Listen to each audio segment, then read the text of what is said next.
የአዲስ ምዕራፍ ሰዓታችን ላይ ደርሰናል። የዛሬውን ባለ ታሪክ አይተን እንመለስ።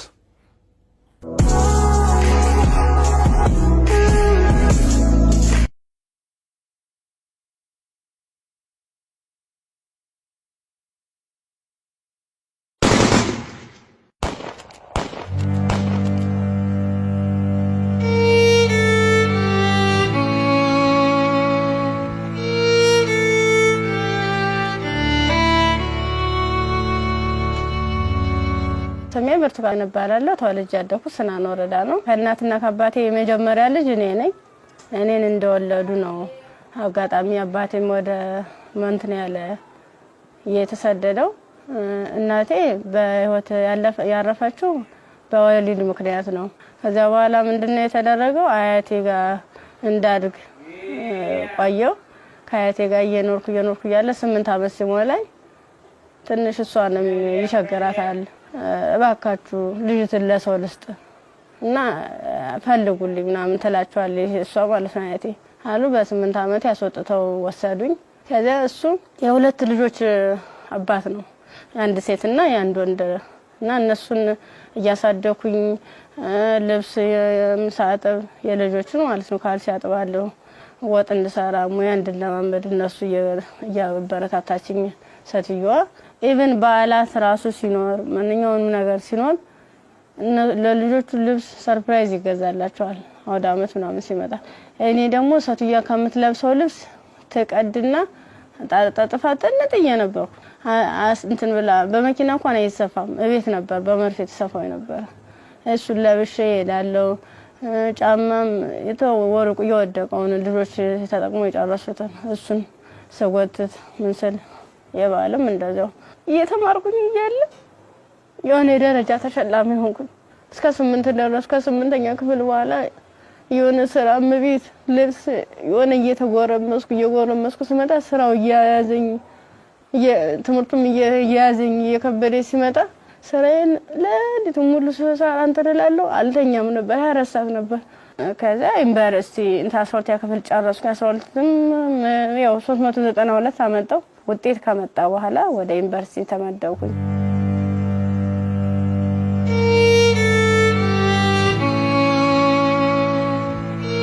ዲፓርትመንት መረጥ በፋርማሲ ግስገባ በቃ እነሱ ራሱን ማበረታታት ጀመሩ። አይዞሽ ኢቭን ደፍተር እስክሪብቶም የሃንዳውትም ሙሉ ነገሩን እየሸፈኑልኝ ነበር እነሱ ነበሩ ቢሮ ላይ ማለት ነው። አሪፍ ውጤት ነበረኝ። ከዛ መጨረሻ ላይ ልክ 1 አመት ተማር፣ 2ኛ አመትም ተማር። 2ኛ አመት ላይ የተወሰነ ረብሻ ይከሰታል በሰዓቱ ማለት ነው። ረብሻ ሲፈጠር ምንድነው 3 ሰዓት ነው ከሌሊቱ 3 ሰዓት ላይ እኔ አጋጣሚ ከልጆች ጋር እንትን ነበርኩ ላይብራሪ ነበርኩ። እኔ ወደ ውስጥ ስንመለስ ውስጥ ላይ የሆነ ሰው ሲተኩስ ከውጭ ላይ ይቀባበላሉ። ከዛ ኧረ ምንድነው በዚህ ውጡ በዚህ ወረዱ እንዲ ወንበስ በሉ እንትን ታኙ ተንበልበሉ ምናምን ይሉናል። ከዛ ልክ እየተኛን እየተሳብን እንደባብ እየተሳብን እየሄርን እያለ መጨረሻ ላይ እዚህ ጋር ግቡ በቃ እናምልጥ እንደዚህ ያለን ሰዎች ለካ ውስጥም ውጭ የሚተኩሱ የነበሩት እነሱ ናቸው።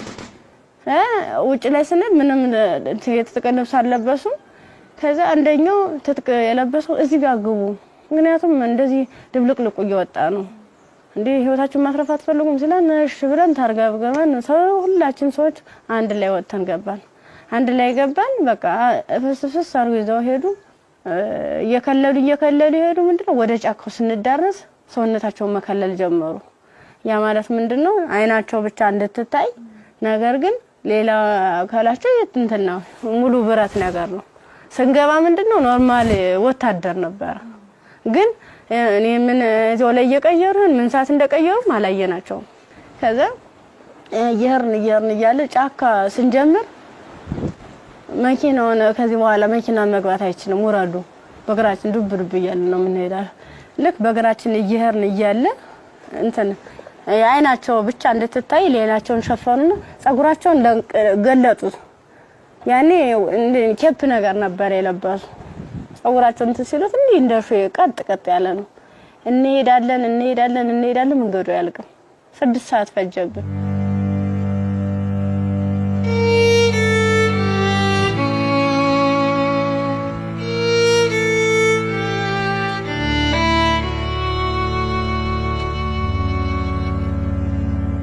መረስ አይቀርም ስንደርስ ምንም ነገር የለም ቤት የለም ምን የለም በቃ የሆነ ሜዳ ነገር አለ ትክክለኛ እንትን ማለት ነው አረንጓዴ ነገር አለ እዚህ ጋር ስፖርት ስሩ ይሄን ስልጠና መውሰድ አለባችሁ በዚህ ነው አሁን ያመጣናችሁ ምንድነው እናንተን ፈልገናችሁ ነው በቃ ለትጥቅ ስለፈለግናችሁ ስልጠናዎችን መውሰድ አለባችሁ መማር አለባችሁ ከዛ ሳናቸው ይዋን እያደር ትንፍስ እንዳትሉ እና ዳቦ ሲሰጡ እንደ ዳቦ ነው እንደ ንስ ይያሉ ነው እንደዚህ የሚወረወሩልን ማለት ነው አይጠጉንም ሁሉ ከዛ ይወረወሩልን እያነሳን እንበላለን ያው ሆድ አይደለም ይርበናል ምን ጠጣው ውሃ ስናጣ ደግሞ በለበስነው ልብስ እየዘፈዘፍን ምንጭ ነገር እናገኛለን ወራጇ ዝም ብሎ ቆሻሻ የተገደበ ነገር እናገኛለን እሱን ልብሳችንን እንዘፈዝፍና እንዲ ለመጥለቅም ስለሚቀፍ ልብሳችንን ዘፈዝፍና ልብሳችን እየጫመቅን ነበር እንደዚህ ያንጠፈጠፍን ነበር ልብሳችን እየመጠጥን ምንጠጣ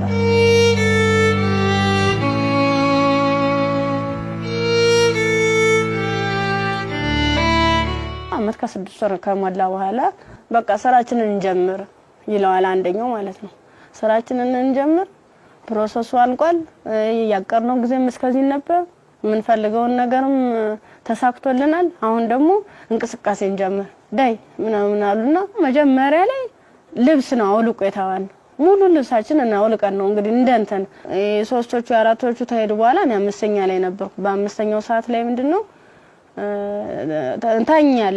ታኛው ከተኛው በኋላ እየተካኩ ነበር ሲደፍሩ የነበሩ ማለት ነው ከዛ እየተካኩ እየደፈሩ ካደረጉ በኋላ ከደፈሩ በኋላ ምንድነው እንትን ራሴን ስስት አይ እንደዚያ ከሆነማ በዚህ ነው ስሜታችን የሚኖርልና እንደዚህ ያደርጋ ይሆነ እንደ 6 አይነት ነገር እንደ 6 ይሆናል እንደ ፌሮ እንዲ ነው ቀጥታ እንደዚህ ሲወጉ የነበረ ማለት ነው ጥቅጥቅ ካደረጉት በኋላ ስዳስ ሰው ራሱ ቁስሉ ይታወቀኝ ነበር ዘንዲታኝቼ ወድቄ ራሱ ማለት ነው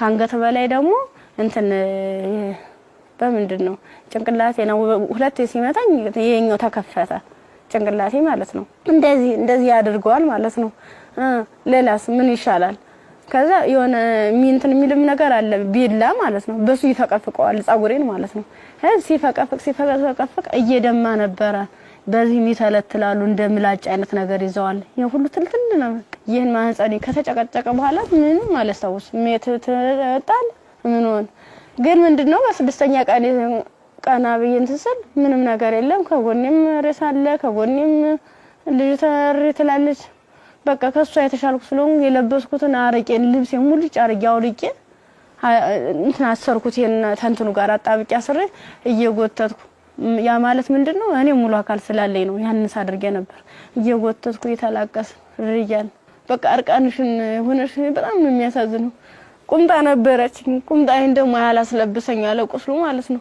እንዲ ክፍቱን አርጌ ልብሴን ግን ሙሉ ቃኔ ለሷ ለበስኳት የለበስኳት አንድ ቀሚስ ነበርና ቁምጣ ከስር ለብሼ ነበር የለበስኳት ልብስ በቁምጣዬ ማሰር አልቻልኩም አውልቄ ሁሉ ሞክሬያለሁ ሙሉ ደም ማለት ነው ከዛ በሷ አሰርኩና የወተትኩ ሰል ገሩ ይመጣሉ በሰዓቱ ማለት ነው ከዛ እንዲታ ያንዘላዘሉ እንትን ብላ እንደዚህ ተሸክሙ ያንዘላዘሉ ይዘዋት ይሄዳሉ ሀይዟ ሲሄዱ እኔ አልሰማማ እንትን አለልም በቃ እንዳንችንስ አንችልስ ገላጌ ተገኘ ብላኝ እኔ እንጂ ይብለኝ ደህል እንዴ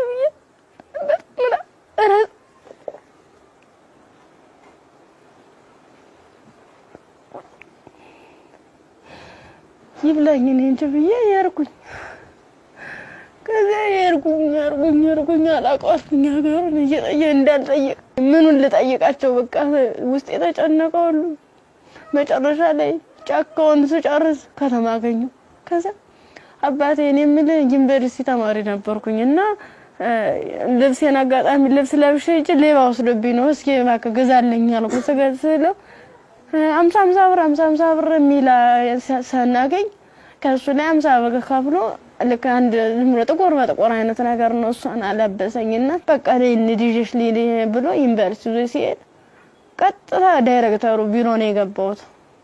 ከዚህ ቀጥታ ዳይሬክተሩ ቢሮ ስገባ ምንድነው ሙሉ ነገሩን ካየ በኋላ ህክምና ውስጥ እንደገባ ማህፀን እንዲታሸግ ከአንገት በላይ ያለው እንዲታሸግ ተደረገልኝ። አሳሸገኝ እያለ በቃ ሰለቹኝ ማለት ቁስሉም ሊድን አልቻለም። እነሱም ካቅማቸው በላይ ሆነ። እኔ አማራጭ ምንድነው ዩኒቨርሲቲው ትምህርት ቤቱ ፊት ለፊት መለመን ጀመርኩኝ።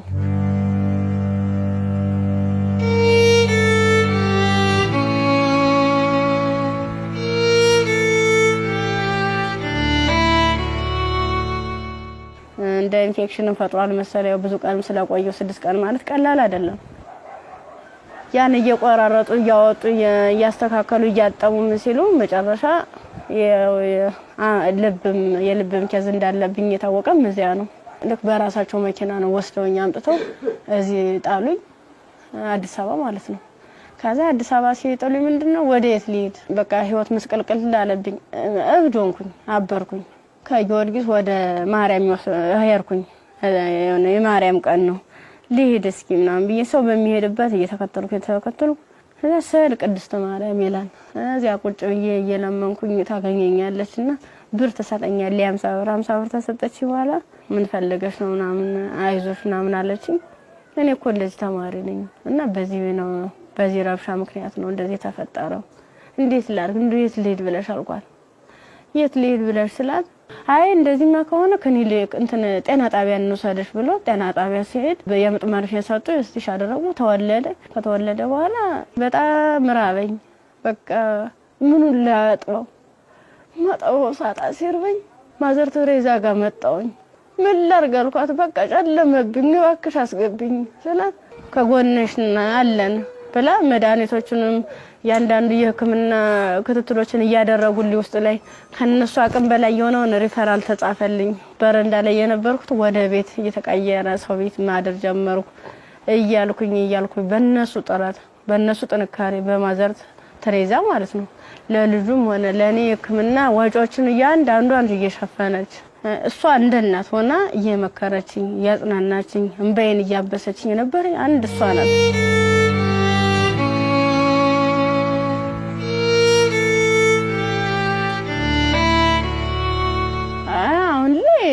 በጣም ከባድ ነው። ልጁም ከፍ እያለ ሲሄድ ጡት በማጥዋት በሚችልበት ሰዓት እየደከመኝ እያመመኝ ትንፋሽ ማጠር በቃ ድክም ይለኛል። መንቀሳቀስ አልችልም ያን ያክል ማለት ነው። ብዙ መድኃኒቶችን ነው የምወስደው። የሚዋጥ መድኃኒት አለ፣ መርፌ አለ እና እነሱን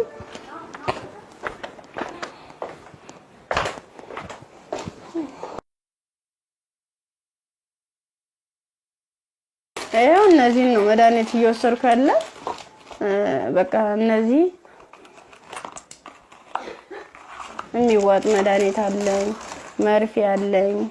ይሄን ነገር ነው እየወሰድኩ ያለው እና ይሄን መድኃኒት ስወስድ ደግሞ ለኔ የሆነ ማለት ምግብ ያስፈልገኛል። ምበላው መጠጣው የለም። መታየት ነው ደረቅ ኮቸሮ ነው። አሁን ቅድም እንደውም ሳዘጋጅ ነበር ኮቸሮ እዚህ አለ ዘፍዝፌ ነው የነው እየበላ ያለው። አሁን የረስ በራስ ብሏል። የዘፍዝፌው ስለቆየው ቅድም ነው እናንተ ቀረጻ ያዘጋጃችሁ ያለ የዘፍዘፍ ማለት ነው። የዘፍዝፍ ካለ በኋላ ለልጅ ምንድነው ፍትፍት አድርጌ እኔ የምበላታለሁ እሱም የሚበላት ይችን ነው እና ሙዝ ምናምን እገዛለታለሁ። ብስኩት መጠለያ ያስፈልገኛል። አሁን ያለበት ቤት ስፖንሰር አንድ ወር ከፍሎልኝ ነው ሄደ። ሌላውን ግን እየለመንኩ ነው ውጭ ላይ ማለት ነው። የሆነ ነገር የሆነ ልጅውን ወደ 3 ወር አለፈው ሰው እንድንቆጣጣው ማለት ነው። መታጠቢያ ሰዓት የለም። ብቻ ቃላት የለኝም። በቃ ይድረሱልኝ ምን አንድም በቃ ወደ ፊትስ ምን አይነት ህይወት ነው የሚኖረው? ምንድነው የማደርገው? ለምን ነገር በጣም እየራበኝ ነው። በቃ ራበኝ አልቻልኩም።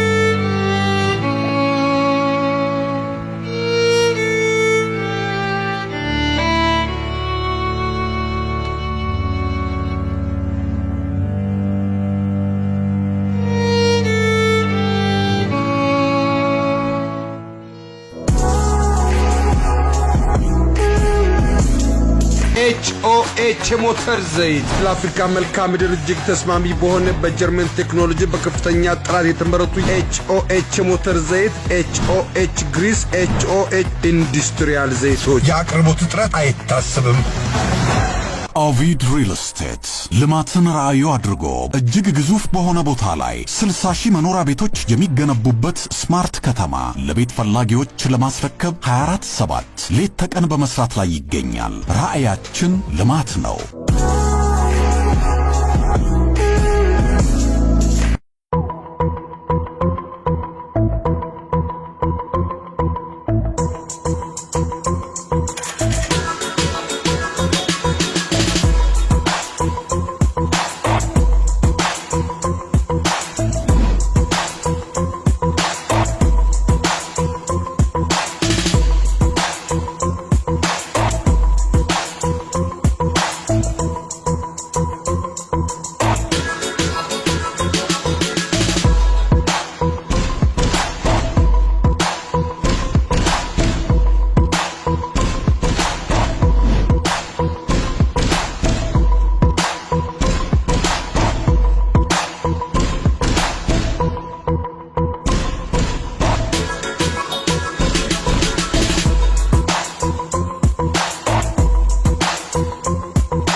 ኤዲሰን የኤሌክትሪክ ዕቃዎች፣ ኤዲሰን አምፖሎች፣ ማከፋፈያዎች፣ ብሬከሮች፣ ሽቦዎች፣ ኤዲሰን ስታቢላይዘሮችን ከተለያዩ የኤሌክትሪክ መደብሮች ያገኟቸዋል። ኤዲሰን ታላቅ ስም። የብርቱካንን ታሪክ ነበር አይተን የተመለስነው። ከዚህ ቀደም ብዙ አይነት እንደዚህ አይነት ታሪኮች ተሰርተዋል። ግን ይሄ እውነት ከኢትዮጵያዊነት የወጣ ፍጹም ኢትዮጵያ ውስጥ ይሄ ነገር ሲያጋጥማል ወይ ብለን እንድናስብ ራሳችንን እንድንጠይቅ የት ነው ያለነው የቱ ጋር ደርሰናል ብለን ያየንበትም ታሪክ ነው። ብርቱካን በጣም ተስፋ የነበራት ለዓላማዋ ታግላ እዚህ ጋር የደረሰች ጎበዝ ጠንካራ ወጣት ተማሪ ነበረች። ከዛ በኋላ ግን የመጣባት ነገር የሚያሳዝን ነው። የመጣባትን ነገር መቋቋም ባልቻለችበት ሁኔታ ላይ ደግሞ ተጨማሪ ነገር ወደ ህይወቷ መጣ። ያም ልጇ ነውና ለልጇ ብርቱካን ምን ብላ ይሆን ታሪኳን የምትነግረው ብዬ ሳስብ ነበር። በጣም የሚያስጨንቅና የሚረብሽም ጭምር ነው። የሷም ህይወት ተበላሸ ስንል እንደገና ደግሞ ህፃን ልጅ ወደዚህ አምጥታለች። የዛ ህፃን ልጅ ተስፋውስ ምንድነው? ነገስ የሚመለስለት መልስ ምንድነው? ይሄ ልጅስ እንዴት አድርጎ ነው አድጎ ሀገርን የሚረከበው ብለን እንድንጠይቅ የሚያደርገንም ይመስለኛል። የብርቱካን ታሪክ በጣም ብዙ ሴቶች ላይ ያጋጥማል። ግን ደግሞ ይሄኛው የሚዘገንንና ለመስማትም ለጆሮም ለማየትም የሚቀፎ ነው ያገኘው። ያው ሰው ስትሆኚ ተፈተኛለሽ። አንዳንዴ የፈተናም አይነት አለው እንዴት ያለሽ በቃ በርግጥ ላያስችል አይሰጥም ይባላል። ግን ደግሞ አንዳንዴ ከመቻል በላይ የሚሆኑ ፈተናዎች አሉና እንደ ኢትዮጵያ እንደ ሀገር ደግሞ ስታስቡ እንደዚህ አይነት ሁኔታ የሚደረግበት ማህበረሰብ ውስጥ ነው እንደ ያለ ነው። በምን አይነት ሁኔታ ነው ህይወታችንን እየመራን ያለ ነው የሚለው ራሱ ሌላ ጥያቄ ነውና በጣም ከባድ ነው። የብርቱካን ቪዲዮንም ቁጭ ብዬ ሳየው እውነት ለመናገር አንደበት የለኝም። ከአእምሮ በላይ ነው። እጅግ በጣም የሚሰቀጥጥና የሚዘገንን ከመሆኑ ብዛት የተነሳ ጭራሽ እንደውም ፊልም ነው እንዴ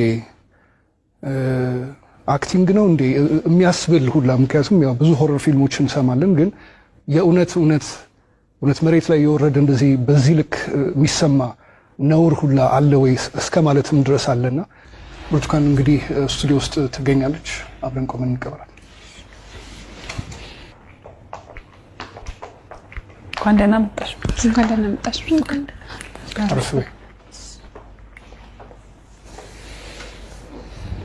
እንዴት ብርቱካን? እንኳን ደህና መጣሽ። በጣም ነው የምታምሪው። በጣም ቆንጆ ከለሯ ራሱ እንዴት እንደሚያምር።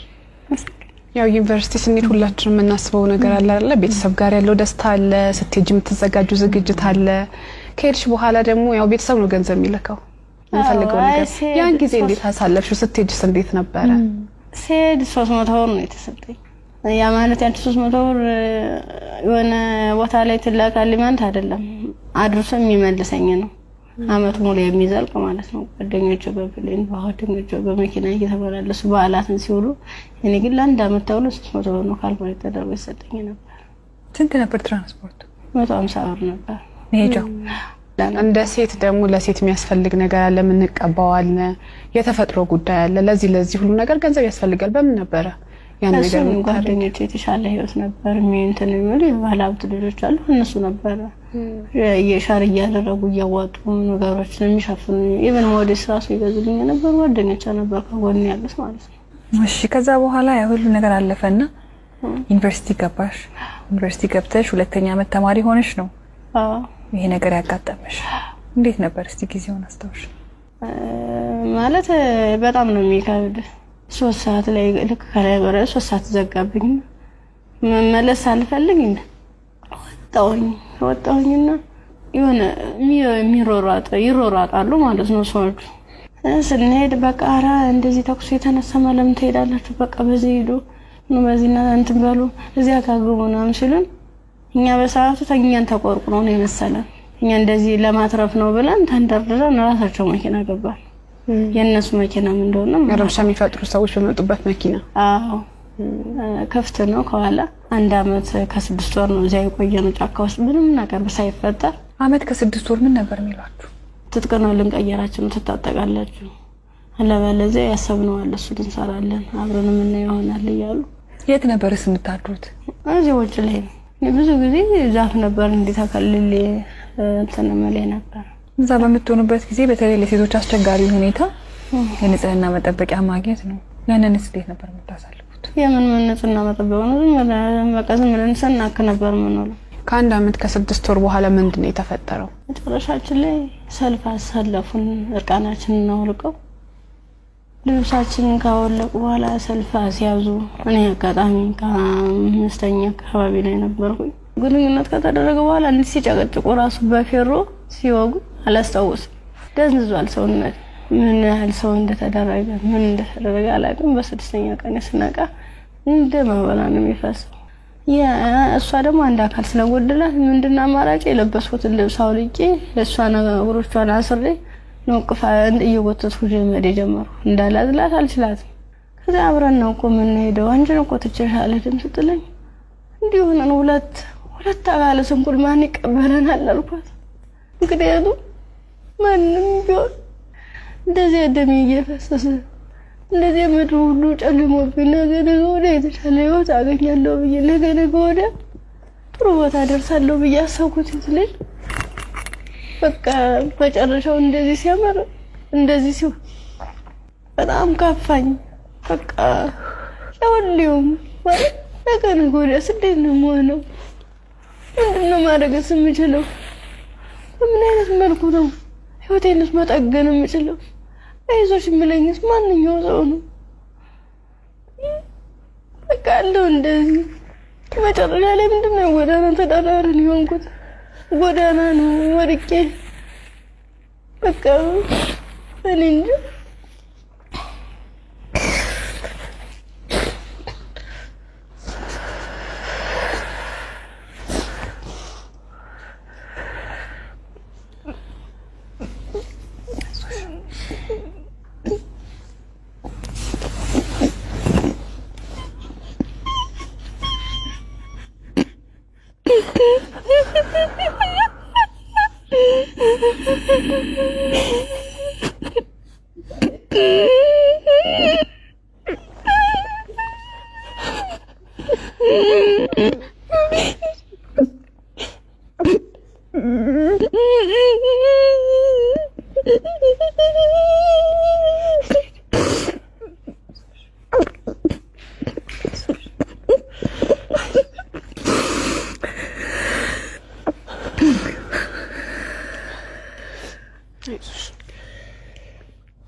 አንዳንድ ታሪኮች ለመስማትም በጣም እጅግ በጣም ይከብዳሉ።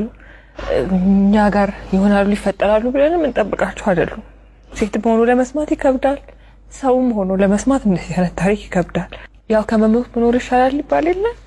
እግዚአብሔር አንቺን በዚህ ፈተና ውስጥ አሳልፎ ዛሬ ላይ ሲያደርስሽ ምክንያት የለውም ማለት አንችልም። በፈጣሪ ስራ ማንገባም፣ ግን በጣም ጠንካራ ነሽ። እኔ በዚህ ሁሉ ችግር ውስጥ ያየሁት ያንቺን የመንፈስ ጥንካሬ ነው። አሁን ላይ ልጅ አለሽ። ልጅሽን ስታዩ ምን ይሰማሻል? ከፋኛል በጣም። ምክንያቱም እሱ ባይኖር ያን ያህል እንትን አይደለም ነበር ማለት ነው። ልጅ ስትይዝ ከባድ ነው። ለልጅ ስትይ እያልሽ የሆነ ትታሰሪያለሽ። ልጅ ነው እንጂ ራሴ አትይም። በቃ ምን አለበት ወይ ጤነኛ ልጅ በሰጠኝ ነው። ካልሆነ ደግሞ እኔም በሽተኛ እንዴት ነው የማደርገው? ልጁን ለማልቀ 2 ነው 3 ጊዜ ጥዬው ሁሉ ይጫለው። እዚህ ውጭ ላይ ተመልሼ እንዲህ ሳይው እማ ያለ ወደ እኔ ይመጣል። እናፈርም በበላሁት በቃ አብረን እንሞታታለን ብዬልሽም መቀፋረቂ እንደገና ራሴን ይቅርታ ጠይቄ እንደ ትልቅ ሰው ጥያቄና መልስ በራሴ እየተመለሰ እንደዚህ ከሆነ ሽናን በየሽ ከፋረቂ እሄዳለሁ። ያሳደጉሽ ቤተሰቦችሽ በጠፋሽበት ወቅት ከዛ ሁሉ ነገር ሲሆን ይሄን ሁሉ ታሪክ ያውቃሉ፣ ግን አልቀበልም ያለ። አሁን ላይ ጤናሽ እንዴት ነው? ሕክምና በጣም ያስፈልገኛል። ከሕክምናም በላይ የምክር አገልግሎት ያስፈልገኛል። ነገ ብርቱካን ምን ብታገኝ ትመኛለች? እኔ አሁን የምፈልግ አንድም በጤንነቴን የሚከታተለኝና በቃ ትምህርቴን መማር የምፈልገው ወደፊት የተሻለ ህይወት መኖር እፈልጋለሁ። ልጅን በጎን አይኑን እያየው እየተጫወትኩ አብሬ እንደ እናት እንደ አባት እንደ ወንድም ከጎን ይሆንልኝ። እሱም አድርጎኝ ጠብ እንዳያገኙ ተሻለ ህይወት እንድደርስ ነው የምፈልገው። ዛሬ ወደ አዲስ ምዕራፍ የሚያሸጋግሩሽ ስጦታዎች እኛ እናበረክትልሻለን። እንግዲህ ብርቱካን በጣም ብቻሽን በከባድ ሁኔታ ልጅሽን እያሳደግሽ ነው የምትገኘው። በመሰረታዊነት በመጀመሪያ የሚያስፈልግሽ ደግሞ የቤት ኪራይ ድጋፍ ነው። ኢቢኤስ ቴሌቪዥን ይሄንን ስለሚያምን ደግሞ የ1 ዓመት ያለምንም ሀሳብ ከልጅሽ ጋር ሆነሽ ራስሽን እስክትቋቋሚ ድረስ የ1 ዓመት የቤት ኪራይ ይሸፍንልሻል። ሌላው እንግዲህ እኔም በጣም ተርቤያለሁ። ልጄንም ለማጥባት ደግሞ መብላት አለብኝ። ካልበለው ደግሞ ወተት የለም ጡቴ ብለሻል። እውነት ነው። እናት ስንሆን ደግሞ የበላነው ሁሉ ደግሞ ወደ ልጃችን ነውና መብላት፣ ራስን መጠበቅ ራብ መጥፎ ነው ይባላል። እውነትም መጥፎ ነው በጣም። ስለዚህ የ6 ወር አስቤዛ ደግሞ የቤት ይሸፍንልሻል። ከቤት ኪራይና ከአስቤዛ በተጨማሪ ደግሞ የልብስ ማጠቢያ ማሽን ኢቢኤስ ቴሌቪዥን ያበረክትልሻል። በጣም ትምህርትሽን ትወጃለሽ፣ መማር ትፈልጊያለሽ፣ መለወጥ ትፈልጊያለሽ። ባላሰብሽው ባልጠበቅሽው ሁኔታ ከትምህርትሽ ገበታ ወደ ኋላ ቀርተሻል። ያኔት ኮሌጅ ደግሞ በመረጥሽው በፋርማሲ ሊሆን ይችላል፣ በነርሲንግ እንዲሁም ደግሞ በላብራቶሪ ቴክኒሻንነት 2 ቅርንጫፎች አሉ። ከሁለቱ በአንዱ ቅርንጫፍ መርጠሽ ትምህርትሽን እንድትከታተይ ትምህርት ቤት ወጪሽን ሙሉ በሙሉ ይሸፍንልሻል። እኛም ህልምሽ ተሳክቶ ስትመረቂ ደግሞ ለመምጣት ያብቃል። አሜን። ሌላው ደግሞ የሰው ልጅ ሁሉ ነገር ለማድረግ ጤናው ነው ቅድሚያው ነገርና ብርቱካን የልብ ኬዝም አለባት፣ እንዲሁም ልጇም እንደዚሁ ሕክምና ያስፈልገዋል። ከምንም ነገር በላይ ደግሞ የሳይኮሎጂ ባለሙያዎች እንደዚሁ የሚያዩ ይኖራሉና የሕክምና ድጋፍ ያስፈልጋታል በተለያየ አይነት መንገድ፣ የልብም እንደዚሁ የሳይኮሎጂም የልጇም ጤናም ጭምር ማለት ነውና በዚህ ላይ ደግሞ ድጋፋችሁን እንድታደርጉ እንላለንኛ። እንዲሁም ደግሞ ሀገር ውስጥም ከሀገር ውጭም ያላችሁ መልካም ደጋግ ኢትዮጵያውያን ይህን ፕሮግራም የምትከታተሉ እንግዲህ መቼም ዝም እንደማትሉ ፍጹም እምነታችን ነው። ከብርቱካን ጎን ነን የምትሉ በዚህ አድራሻዋ ልታገኟት ትችላላችሁ። በቃ ሙሉ ነገር ላደረጋችሁልኝ እገዛ ላደረጋችሁልኝ ሁሉ ነገር ተበበ ከልብ አመሰግናለሁ። ኢቢኤስ ቴሌቪዥንም እድሜ ጤና ይስጥልን። በጣም ነው ማመሰግነው። እወዳችኋለሁ፣ አከብራችኋለሁ። ነገ ወደ ደግሞ የኔ ህይወት ተሳክቶ የኔ መጥቼ እናንተ መጥቼ እዚህ ውስጥ ማስደስተበት ቀን ይናፍቀኛል። ደግሞም አደርገዋለሁ። እናምናለን እኛ። የአዲስ ምዕራፍ ሰዓታችን ይህን ይመስል ነበረ። እሑድም በኢቢኤስ ይቀጥላል። መልካም ጊዜ።